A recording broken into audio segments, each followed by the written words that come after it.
bakit mga minamahal ko kapatid?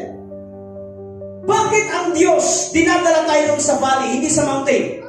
Why God Himself dinadala tayo sa valley at hindi sa mountain? You know why? If it is God na tayo ay dinadala doon sa pinakamalalim na parte ng lupa, you know why? Because you need to walk through it. Wala nang ibang opsyon. Maraming gusto.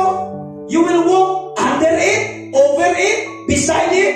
But ang pinaka-option is you need to walk right through it. Amen. Sinasaraduan ng Diyos ang kanan. Sinasaraduan ng Diyos ang kaliwa. Sinasaraduan ng Diyos ang past mo.